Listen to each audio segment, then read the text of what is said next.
This is the Earth, as it looked 90 million years ago. Geologists call this period the Late Cretaceous. It was a time of extreme global warming, when dinosaurs still ruled the planet. They went about their lives secure in their place at the top of the food chain, oblivious to the changes taking place around them. The continents were drifting apart, opening huge rifts in the Earth's crust. They flooded, becoming seas. Algae thrived in the extreme heat, poisoning the water. They died and fell in their trillions to the bottom of the rifts. Rivers washed sediment into the seas, until the organic remains of the algae were buried. As the pressure grew, so did the heat, until a chemical reaction transformed the organics into hydrocarbon fossil fuels, oil, and natural gas. A similar process occurred on land, which produced coal. It took nature about 5 million years to create the fossil fuels that the world consumes in 1 year. The modern way of life is dependent on this fossilized sunlight, although a surprising number of people take it for granted. Since 1860, geologists have discovered over 2 trillion barrels of oil. Since then, the world has used approximately half. Before you can pump oil, you have to discover it. At first, it was easy to find and cheap to extract. The first great American oil field was Spindletop, discovered in 1900. Many more followed. Geologists scoured America. They found enormous deposits of oil, natural gas, and coal. America produced more oil than any other country, enabling it to become an industrial superpower. Once an oil well starts producing oil, it's only a matter of time before it enters a decline. Individual wells have different production rates. When many wells are averaged together, the combined graph looks like a bell curve. Typically, it takes 40 years after the peak of discovery for a country to reach its peak of production, after which it enters a permanent fall. In the 1950s, Shell geophysicist M. King Hubbard predicted that America's oil production would peak in 1970, 40 years after the peak of US oil discovery. Few believed him. However, in 1970, American oil production peaked and entered a permanent decline. Hubbard was vindicated. From this point on, America would depend increasingly on imported oil. This made her vulnerable to supply disruptions and contributed to the economic mayhem of the 1973 and 1979 oil shocks. The 1930s saw the highest rate of oil discoveries in US history. In spite of advanced technology, the decline in the discovery of new American oil fields has been relentless. More recent finds, such as Anwar, would at best provide enough oil for 17 months. Even the new Jack 2 field in the Gulf of Mexico would only supply a few months of domestic demand. Though large, neither field comes close to satisfying America's energy requirements. Evidence is now mounting that world oil production is peaking or is close to it. Globally, the rate of discovery of new oil fields peaked in the 1960s. Over 40 years later, the decline in discovery of new fields seems unstoppable. 54 of the 65 major oil-producing nations have already peaked in production. Many of the others are expected to follow in the near future. The world will need to bring the equivalent of a new Saudi Arabia into production every 3 years to make up for declining output in existing oil fields. In the 1960s, 6 barrels of oil were found for every one that was used. 4 decades later, the world consumes between 3 and 6 barrels of oil for every one that it finds. Once the peak of world oil production is reached, demand for oil will outstrip supply, and the price of gasoline will fluctuate wildly, affecting far more than the cost of filling a car. Modern cities are fossil fuel dependent. Even roads are made from asphalt, a petroleum product, as are the roofs of many homes. Large areas would be uninhabitable without heating in the winter or air conditioning in the summer. Suburban sprawl encourages people to drive many miles to work, school, and stores.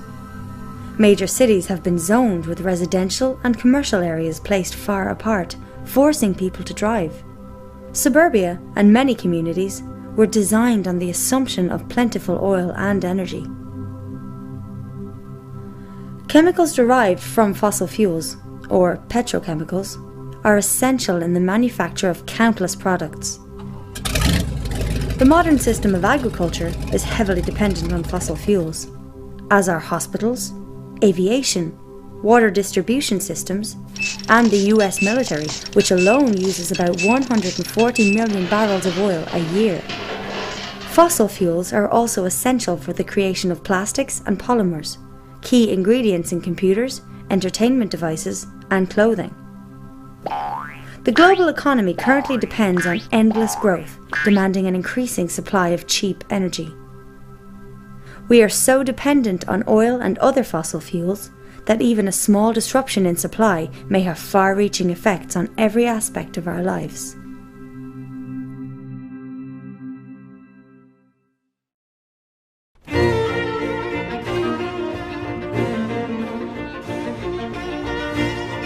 Energy is the ability to do work. The average American has available the energy equivalent of about 150 slaves working 24 hours a day. Materials that store this energy for work are called fuels. Some fuels contain more energy than others. This is called energy density. Of these fuels, oil is the most critical. The world consumes 30 billion barrels a year, equal to 1 cubic mile of oil, which contains as much energy as would be generated from 52 nuclear power plants working for the next 50 years. Although oil only generates 1.6% of US electricity, it powers 96% of all transportation. In 2008, 2/3 of America's oil was imported. Most was from Canada, Mexico, Saudi Arabia, Venezuela, Nigeria, Iraq, and Angola. Several factors make oil unique. It is energy dense. 1 barrel contains the energy equivalent of almost 3 years of human labour. It is liquid at room temperature, easy to transport, and usable in small engines. To acquire energy, you have to use energy. The trick is to use smaller amounts to find and extract larger amounts. This is called EROEI, energy return on energy invested. Conventional oil is a good example. The easy-to-extract, high-quality crude was pumped first. Oilmen spent the energy equivalent of 1 barrel of oil to find and extract 100. The EROEI of oil was 100. As the easy-to-find oil was pumped first, exploration moved into deep waters, or distant countries, using increasing amounts of energy to do so. Often, the oil found now is heavy or sour crude and is expensive to refine. The EROEI for oil today is as low as 10. If you use more energy to get the fuel than is contained in the fuel, it's not worth the effort to get it. It is possible to convert one fuel source into another. Every time you do so, some of the energy contained in the original fuel is lost. For instance, There is unconventional oil, tar sands and shale. Tar sands are found mainly in Canada. 2/3 of the world's shale is in the US. Both of these fuels can be converted to synthetic crude oil. However, this requires large amounts of heat in fresh water, reducing their EROEI, which varies from 5 to as low as 1.5. Shale is an exceptionally poor fuel, pound for pound containing about 1/3 the energy of a box of breakfast cereal. Coal exists in vast quantities and generates almost half of the planet's electricity. The world uses almost 2 cubic miles of coal a year. However, global coal production may peak before 2040. The claim that America has centuries' worth of coal is deceptive, as it fails to account for growing demand and decreasing quality. Much of the high-quality anthracite coal is gone, leaving lower-quality coal that is less energy-dense. Production issues arise as surface coal is depleted and miners have to dig deeper and in less accessible areas. Many use destructive mountaintop removal to reach coal deposits, causing environmental mayhem. Natural gas is often found alongside oil and coal. North American discovery of conventional gas peaked in the 1950s and production peaked in the early 70s.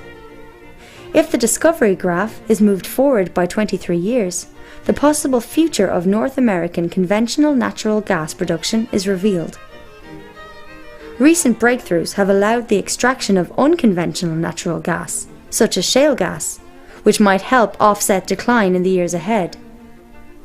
Unconventional natural gas is controversial, as it needs high energy prices to be profitable. Even with unconventional gas, there may be a peak in global natural gas production around 2030. Large uranium reserves for nuclear fission still exist. To replace the 10 terawatts the world currently generates from fossil fuels would require 10,000 nuclear plants. At that rate, the known reserves of uranium would last for only 10 to 20 years. Experiments with plutonium-based fast breeder reactors in France and Japan have been expensive failures. Nuclear fusion faces massive technical obstacles. Then there are the renewables.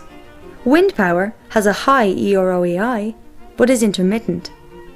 Hydropower is reliable, but most rivers in the developed world are already dammed. Conventional geothermal power plants use existing hotspots near the Earth's surface. They are limited to those areas. In the experimental EGS system, 2 shafts would be drilled 6 miles deep. Water is pumped down one shaft to be heated in fissures, then rise up the other, generating power. According to a recent MIT report, this technology might supply 10% of US electricity by 2050. Wave power is restricted to coastal areas. The energy density of waves varies from region to region. Transporting wave-generated electricity inland would be challenging. Also, the salty ocean environment is corrosive to turbines. Biofuels are fuels that are grown. Wood has a low energy density and grows slowly. The world uses 3.7 cubic miles of wood a year. Biodiesel and ethanol are made from crops grown by petroleum-powered agriculture. The energy profit from these fuels is very low. Some politicians want to turn corn into ethanol. Using ethanol to supply 1/10 of projected US oil use in 2020 would require 3% of America's land. To supply 1/3 would require 3 times the area now used to grow food. To supply all US petroleum consumption in 2020 would take twice as much land as is used to grow food. Hydrogen has to be extracted from natural gas, coal, or water, which uses more energy than is generated from the hydrogen. This makes a hydrogen economy unlikely. All the world's photovoltaic solar panels generate as much electricity as 2 coal power plants. The equivalent of between 1 and 4 tons of coal are used in the manufacture of a single solar panel. We'd have to cover as many as 140,000 square miles with panels to meet current world demand. As of 2007, there were only about 4 square miles. Concentrated solar power, or solar thermal, has great potential, though at the moment there are only a small number of plants operating. They are also limited to sunny climates, requiring large amounts of electricity to be transmitted over long distances.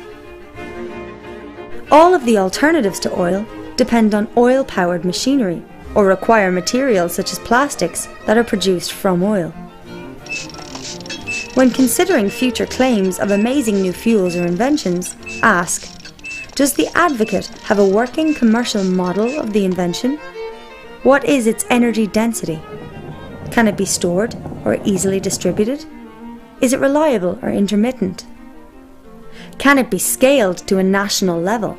Are there hidden engineering challenges? What is the EOROEI? What are the environmental impacts? Remember that large numbers can be deceptive. For example, 1 billion barrels of oil will satisfy global demand for only 12 days. A transition from fossil fuels would be a monumental challenge. As of 2007, coal generates 48.5% of US electricity. 21.6% is from natural gas. 1.6% is from petroleum. 19.4% is from nuclear. 5.8% is from hydro. Other renewables only generate 2.5%. Is it possible to replace a system based on fossil fuels with a patchwork of alternatives? Major technological advances are needed, as well as political will and cooperation, massive investment, international consensus, the retrofitting of the $45 trillion global economy, including transportation, manufacturing industries, and agricultural systems, as well as officials competent to manage the transition. If all these are achieved, could the current way of life continue?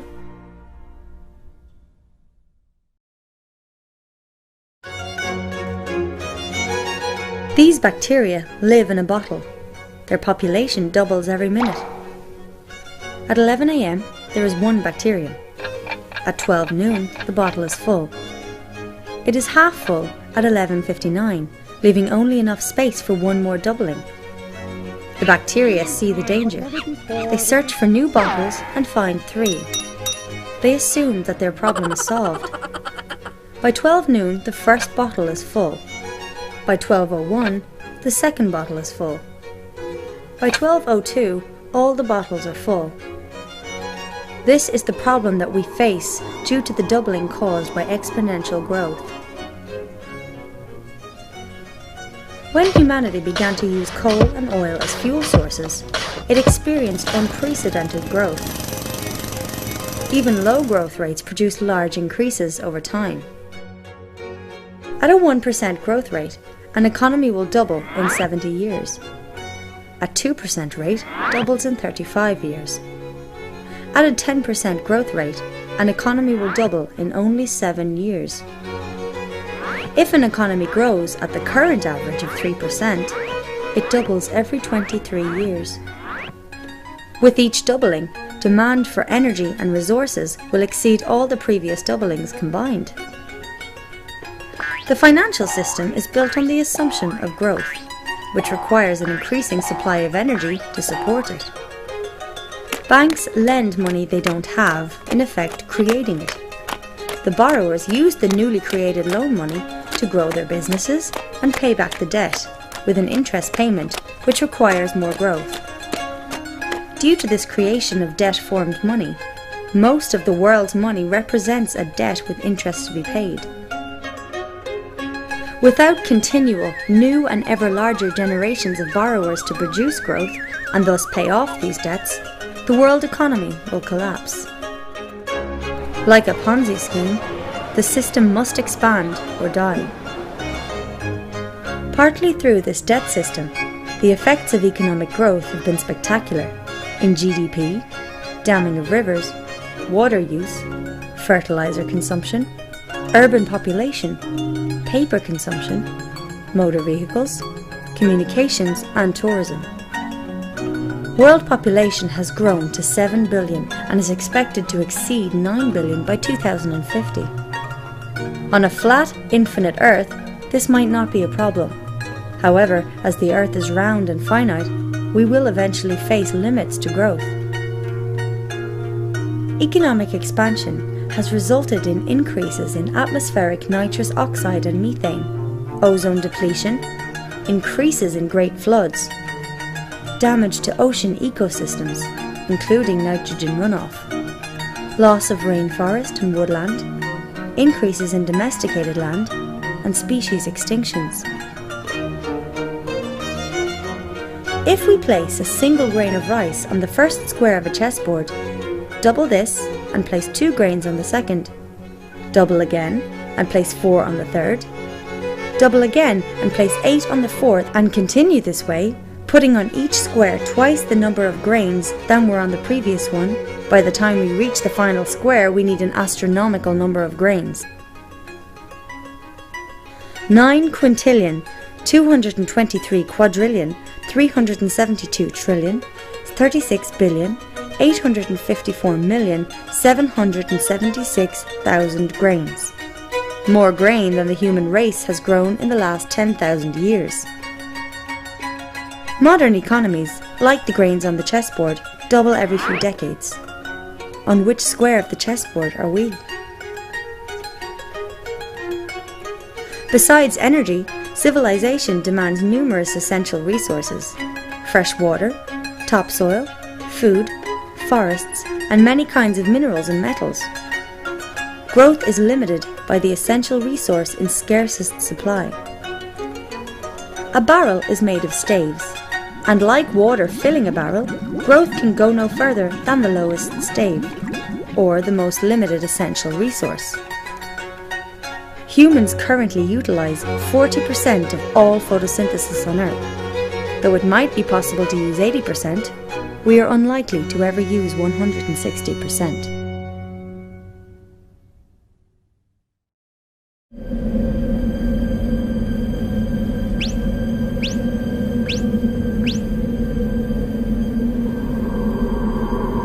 The global food supply relies heavily on fossil fuels. Before World War I, all agriculture was organic. Following the invention of fossil fuel-derived fertilizers and pesticides, there were massive improvements in food production, allowing for increases in human population. The use of artificial fertilizers has fed far more people than would have been possible with organic agriculture alone. Fossil fuels are needed for farming equipment, transportation, refrigeration, packaging in plastic, and cooking. Modern agriculture uses land to turn fossil fuels into food and food into people. About 7 calories of fossil fuel energy are used to produce 1 calorie of food. In America, food travels approximately 1,500 miles from farm to customer.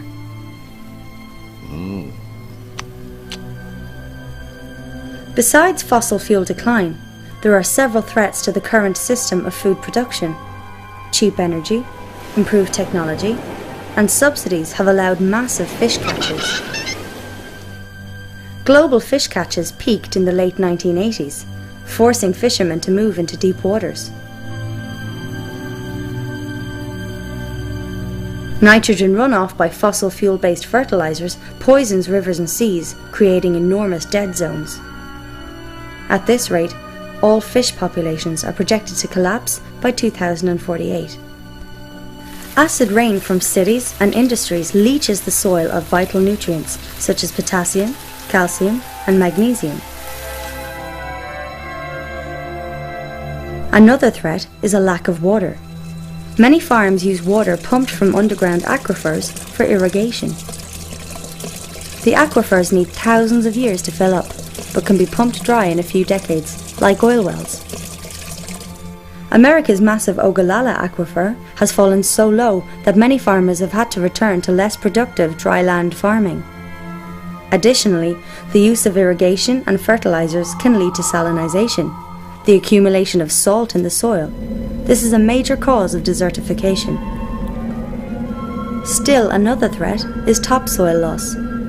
200 years ago, there were 6 feet of topsoil on the American prairies. Today, through tillage and poor practices, approximately half is gone.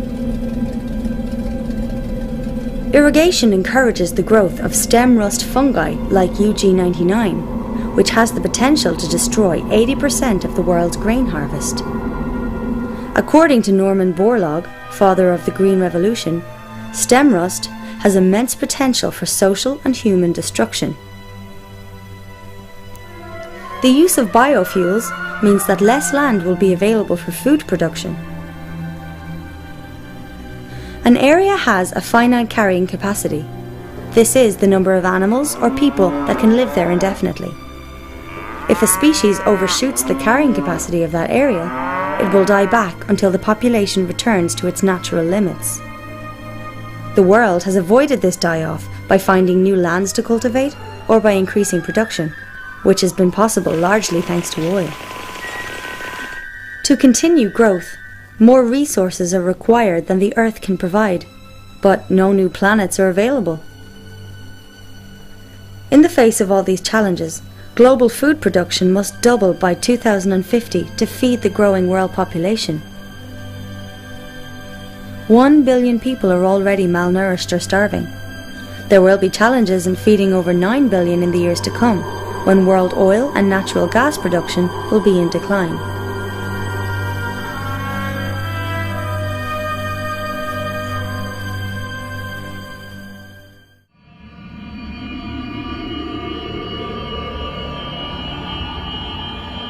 The global economy grows exponentially at about 3% a year, consuming increasing amounts of non-renewable fuels, minerals and metals, as well as renewable resources like water, forests, soils and fish faster than they can be replenished. Even at a growth rate of 1%, an economy will double in 70 years. The problem is intensified by other factors. Globalization allows people on one continent to buy goods and food made by those on another. The lines of supply are long, placing strains on a limited oil resource. We now rely on distant countries for basic necessities. Modern cities are fossil fuel dependent. Most banking systems are based on debt, forcing people into a spiral of loans and repayments, producing growth. What can be done in the face of these problems? Many believe that the crisis can be prevented through conservation, technology, smart growth, recycling, electric cars and hybrids, substitution, or voting. Conservation will save you money, but it alone won't save the planet. If some people cut back on oil use, the reduced demand will drive down the price, allowing others to buy it for less. In the same fashion, a more efficient engine that uses less energy will, paradoxically, lead to greater energy use.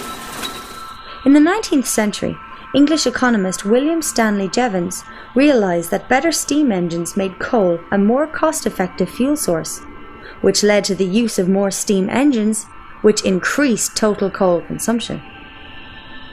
Growth of use will consume any energy or resource saved through conservation.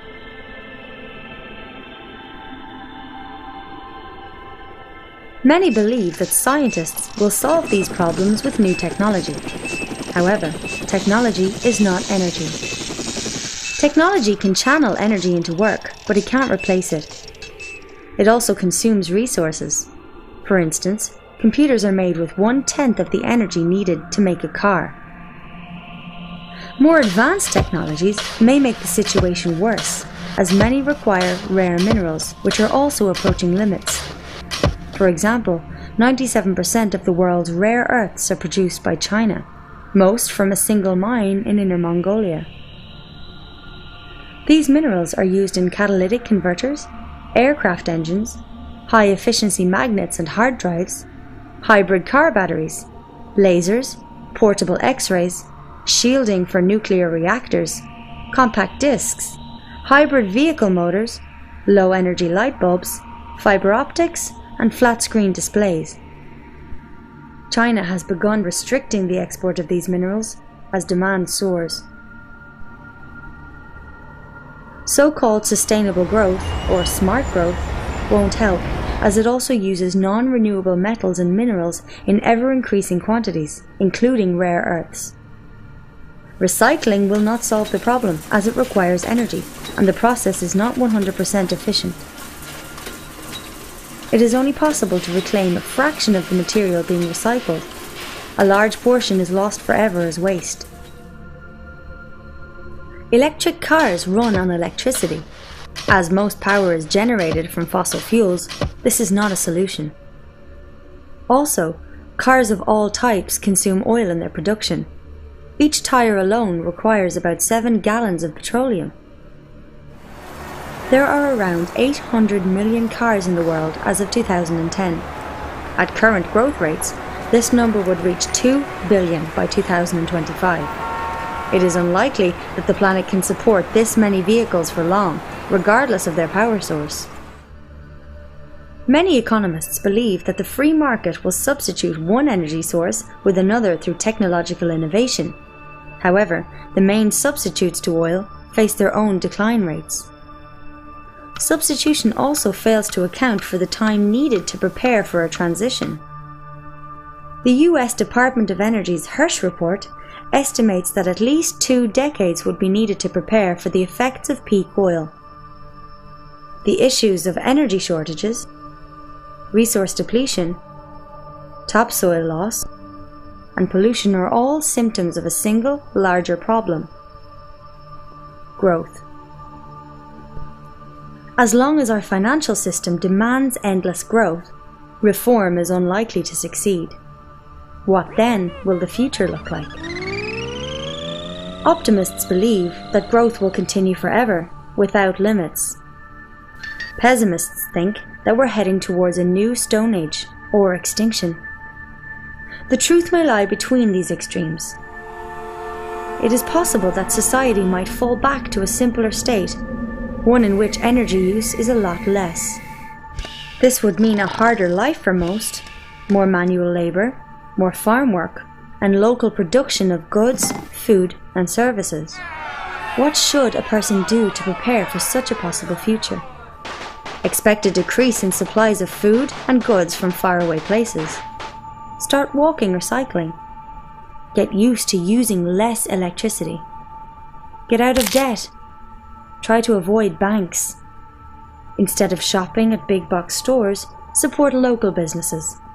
Buy food grown locally at farmers' markets.